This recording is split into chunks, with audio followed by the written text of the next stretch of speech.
back correctly tonight. You've been on some pretty good teams in the first 3 years of your career. You won a Stanley Cup, gone to the finals. The way this Dallas team is gelling right now, is the feeling in the locker room similar to what you had in those championship years in Boston? Yeah, I mean, it comes over time. I think there's a lot of new guys on our team and a lot of young guys, so it's hard to compare. But with the adversity that's faced in a locker room, if you look at January with our losing streak there and how we responded and got back in the playoff picture and earned that right, that's going to create bonds and definitely team growth. Stars win it 6-1 tonight over the Vancouver Canucks. Tyler Seguin at the center of just about everything, a hat trick and 2 assists, 5 points, and he joins us now on the postgame show. Tyler, you and Jamie Benn, it seems like a cliche. Everybody's talked about it. From the moment you got to Dallas, he picked you up. You guys have developed a friendship on and off the ice. The chemistry remarkably seems like it keeps getting better. What's it been like to play with him, and do you feel like you've even tapped into your full potential together at this point? I don't think yet. I think we're both such competitive guys that we almost push each other to be the best that we can be in, whether it's practice or in a game or even off the ice. We're usually spending it together and still learning from each other, still trying to grow as a tandem. But I think if you look how Peverly stepped in the game tonight and was thrown on our line, he did a great job as well. When you were in Boston, you sort of had some shackles on you as far as your offense was concerned. Obviously, it was all about playing back on the other side of the red line. How liberating has it been for you to come to Dallas with Lindy Ruff saying, you know what, you're an offensive talent, go out there and do it? Yeah, I mean, I think it's been added pressure with responsibility, but then a ton off as well with obviously he expects a lot of me in my own zone and growing into a complete player, but he also gives me a lot of freedom and lets me play my game, and that's a great feeling. That's definitely boosts my confidence when a coach has trusted me like that, but he's definitely stays on me and lets me know when I need things to work on. We're chatting with Tyler Seguin live on the post-game show after a big Stars victory. For you, Tyler, you hear the ovation when you come out here. Every time you're shown on the Jumbotron, when they announce your name, really from July 4th on, Dallas has just adopted you immediately. They're so excited to have you here. How has your relationship been with the city? You have Mike Modano coming up a couple days from now. Do you ever think that at your age you could maybe be a guy that's at the center of this town's hockey team for a long time to come?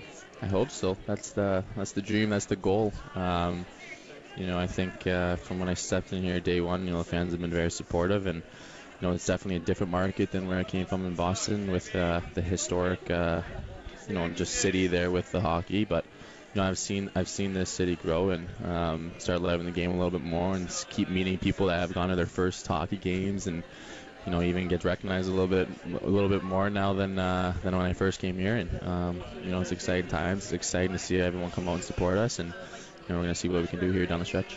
You talk about getting recognized. Obviously, you're going to be the poster child for billboards and ads of this team, and you've got a thing coming up in ESPN, the magazine. Is it going to be hard to go places? I mean, in Boston, everyone knew you. Did you sort of enjoy the freedom, at least a little bit of the freedom of being in Dallas, sort of be able to go and do your own thing without being recognized? Did we mic lose? check? There we go. There you go. That's a solid mic check. Veteran play.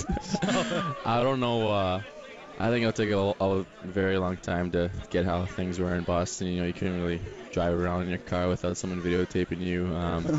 It was I guess bad at times, but it was great. It turned into a hockey city. It was a big hockey city, and it's awesome seeing this city grow, like I said, and I'm looking forward to seeing what's going to happen in years to come. 3 goals, 2 assists tonight. Tyler Seguin, he's our guest on the postgame show. You mentioned blushing. I'll try not to make it too much, but Bruce referenced the body shot story coming up from ESPN, and I know you're already starting to just a bit. This is going to hit newsstands pretty quickly, but this was something you were asked to do, and basically talking about how you stay in shape. What was that whole experience like? It's not a typical hockey interview you went through. No, I guess it was more about work, and stuff like that, and what my favorite body part was, and a lot of interesting things. It is a PG article, though. It's very PG. You can answer that. Well, they cut out some things I said too, so they made it PG. There you go. Are you going to be ready to sign like thousands of pictures of you from that magazine. No one's going to be bringing the Dallas Stars program anymore. Well, the Photoshop job they did is fantastic. Fantastic. So I'm gonna looking at it like, who's this guy? It's awesome. Josh said we should all do this interview shirtless. I wasn't prepared to do that. I mean, if you want to, we like. I got nothing else. We like to let everybody feel free. Yeah, which one of these is not like the other, right? Tyler Seguin is our guest here. 6-1 win tonight for the Stars. It seems like from day one, you guys you've had fun, and that was even around training camp, before all the success started, before you started having the campaign, and Jamie did what he did. It really just seemed like this was a group that liked being around each other, and the trading deadline comes and goes, and really not too many people leave. It was Robida who's been injured most of this season. Is it true? Is it fair to say that from the outsider's perspective, from day one, this team is just gelled, and regardless of what's happened, you guys have been having a great time? Yeah, I think, if you look at, most of the guys in their team, we're pretty close to the same age. I mean, you got Val, who's an 18-year-old, and, a lot of the guys are kind of 22 like me, so 25, 26.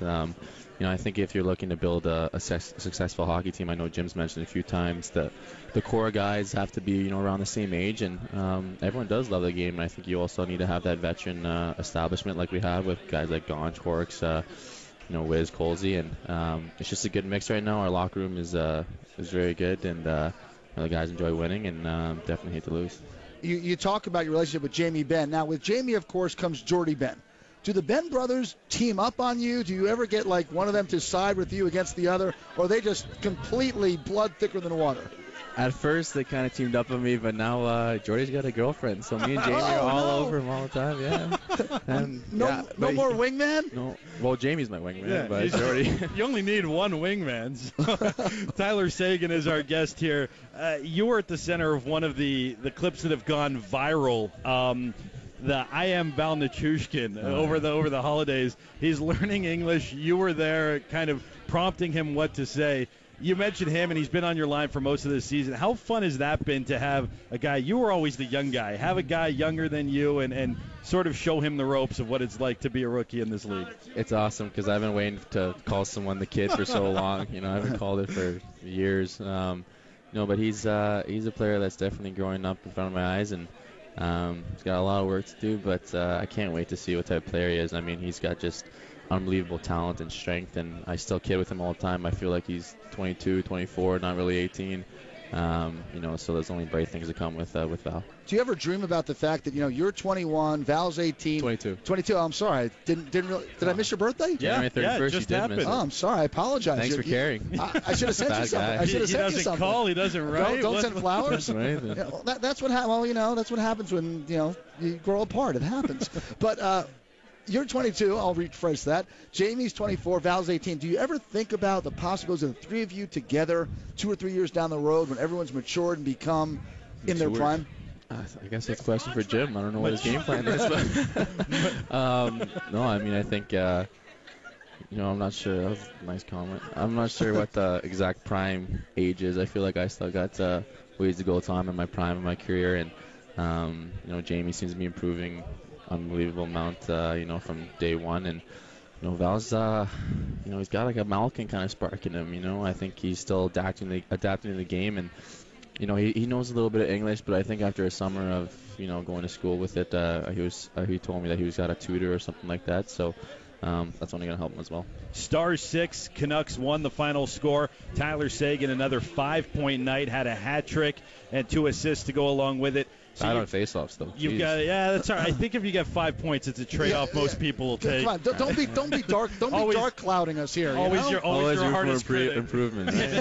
Wow. You got 19 games left. You do control your own destiny. This team wants to make it back to the postseason. As an organization, they haven't been there in a while. You have experienced it a lot in your short time in the NHL.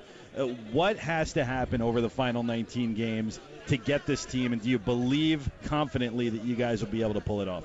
I 100% believe. When I see how we face adversity, I know I bring it up a lot, but just the way we went through that rough stretch and we were able to battle back and get in the playoff picture before the Olympic break. I think it's nights like these, for example, where you soak it in, you hang in the dressing room tonight, but you flip the switch once you get home, and back to work tomorrow practice, and you got to move on right away. Tyler, last question before we let you go. I'd be remiss if I did not mention the